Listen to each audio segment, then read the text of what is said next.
What up, YouTube? You already know, Big Lou. Tapping back in with what it do with Big Lou. NFZR2, baby. First time you come to the channel, it's highly appreciated if you sub, like, and share the channel with your family, friends, folks, people, gente, camaradas, asocios, comrades, associates, buddies, pals, amigos, and panas. And feel free to leave a comment, no matter what that comment is. If it's something to counter something I said, your own opinion about whatever I'm speaking about in the video, questions, whatever it may be, shoot them, right? And I respond back to all the comments. And I appreciate everybody that's been subscribing to the channel. You know what I mean? I've picked up about 40 some odd subs in the last, I think it said 28 days or something like that. So I'm appreciative at the pace that's going. I'm in it for the long haul. I'm in it to grind. You know what I'm saying? I'm here. I'm not new to this. I'm true to this, baby. Feel me? Anyways, back on the I also want to send shots out to Adam yesterday for stopping in on our interaction part 2. I believe it went smooth. We got a lot of interaction, back and forth. That's why I like having guests sometimes, because we can bounce. Because there's sometimes only so much when I have a topic, only so much I can say.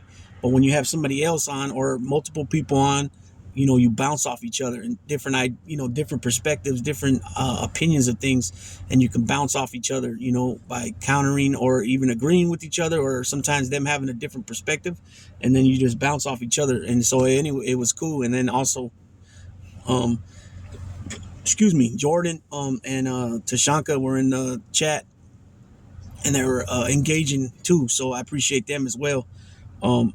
And I always say, I always appreciate all the subscribers and everybody that joins in, even the ones that don't comment.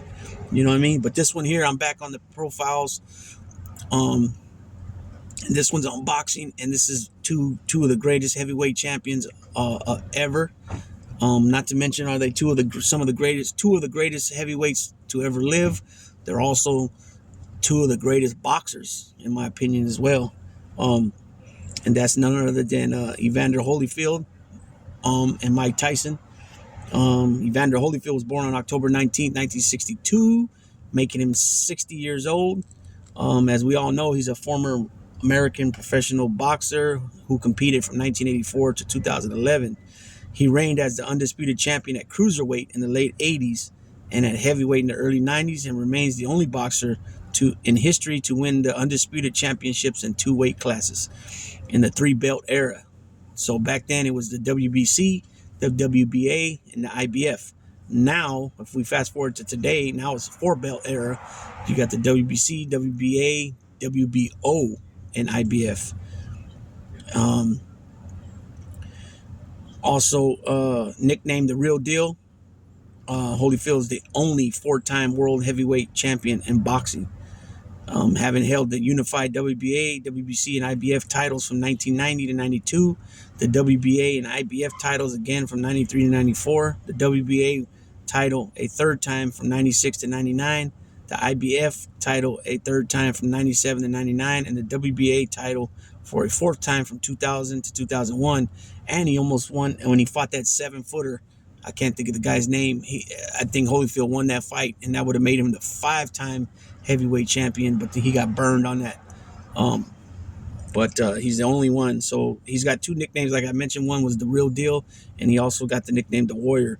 He fought at light heavyweight, cruiserweight, and heavyweight. He's 6'2.5", with a 77.5-inch reach. He fights orthodox, and he was born in Alabama.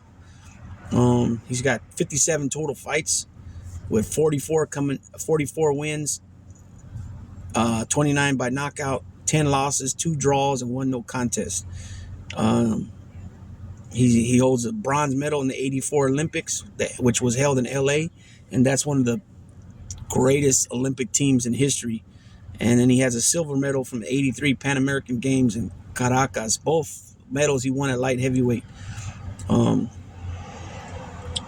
Let's see, he turned professional at the age of 21, moving up to cruiserweight in 85 and winning his first world championship the following year, defeating Dwight Muhammad Qawi for the WBA title Holyfield then went on to defeat Ricky Parkey and Carlos De Leon to win the WBC and IBF titles, thus becoming the undisputed cruiserweight champion. He moved up to heavyweight in '88 after defeating Buster Douglas in '90 to claim the unified WBA, WBC, and IBF titles, making him the undisputed heavyweight champion. He's had some over the years. He's had some wars with guys. Riddick Bowe. He's fought Riddick Bowe. He's fought Lennox Lewis. He's fought obviously Mike Tyson. He's fought George Foreman. He's fought Burt Cooper, Michael Moore, John Ruiz a few times, which I think he got burnt on those. He's been in there with some guys, man. He's been in there, and this is the era when they didn't run from people. You know what I'm saying? They fought everybody. He beat Francois Botha. He beat Lou Savarese, which Lou Savarese, got his name from I think it was George Foreman? I think it was George Foreman, and then Mike Tyson. Freza Kendo he beat. He lost to Larry Donald. James Toney, that was the other one. He lost to James Toney. He lost to Chris Bird, and Larry Donald was a 3-fight skid for him. He also beat Rasim Rahman, draw with John Ruiz, a win against John Ruiz, and a loss against John Ruiz. And then Lennox Lewis he lost against and he drew against, which they said the draw was, he should have lost that too. He beat Michael Moore. Like I said, he beat Tyson twice. He beat Bobby Chez. He lost to Riddick Bowe. He beat Ray Mercer. He lost to Michael Moore. He's beat Riddick Bowe. He beat Alex Stewart. He lost to Riddick Bowe. He beat Larry Holmes. He beat Burt Cooper. Beat George Foreman, like I mentioned. Buster Douglas, he beat Alex Stewart twice, matter of fact. Michael Dokes, he beat. Pinklin Thomas, he beat. These are ex-heavyweight champions as well. Growing up, Holyfield was my favorite fighter. As a youngster, he was my favorite heavyweight champion.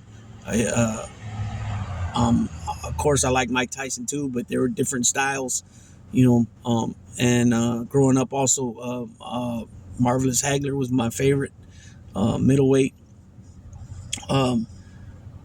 He just had that look to him, that rugged look, and he went in there and handled his business. As we all know, Mike Tyson and it became famous, the Mike Tyson Holyfield fight, when Mike Tyson bites a piece of his ear off, right? Since then, they've reconciled and they become good friends. These two guys were supposed to fight back in the day, before Mike Tyson caught that case and went away to prison.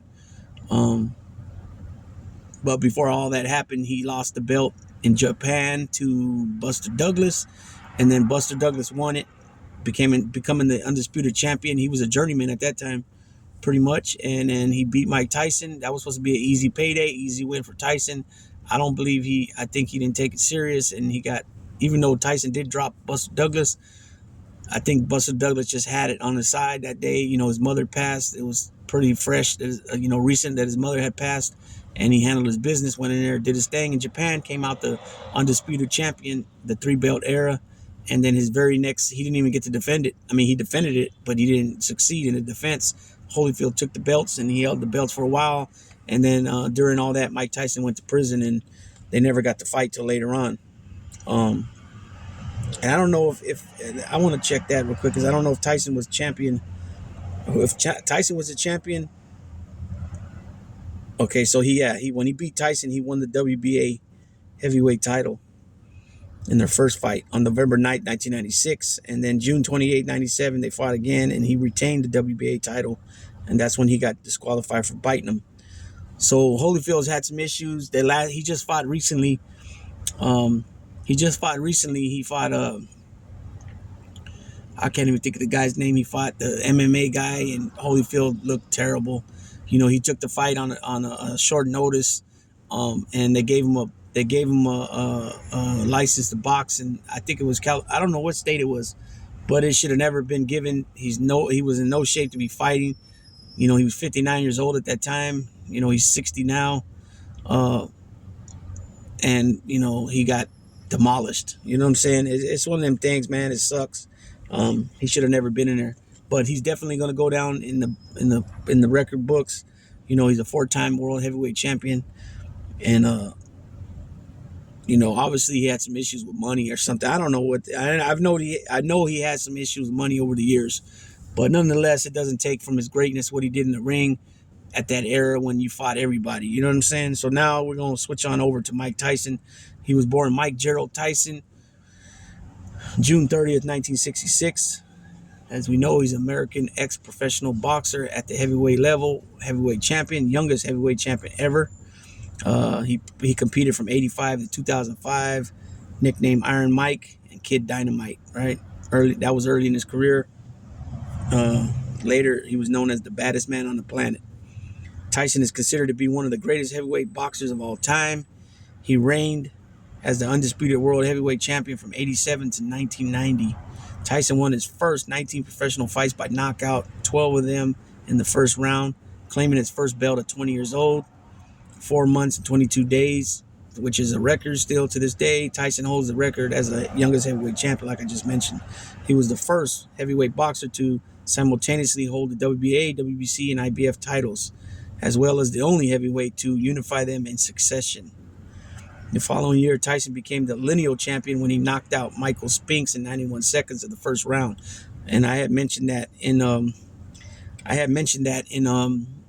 the Michael Spinks, Larry Holmes video profiles, because Michael Spinks had got stripped of the IBF title, and Tyson still went at him to fight him because he was considered the lineal champion, because he was the man that beat the man, and the man at that particular time that Michael Spinks beat was Larry Holmes. So then Mike Tyson went in there and beat Michael Spinks 90 seconds, 91 seconds, whatever it was. And he became, not only was he already the undisputed champion at the 3-belt era, holding 3 belts, he also got the lineal, and he had the Ring magazine title too.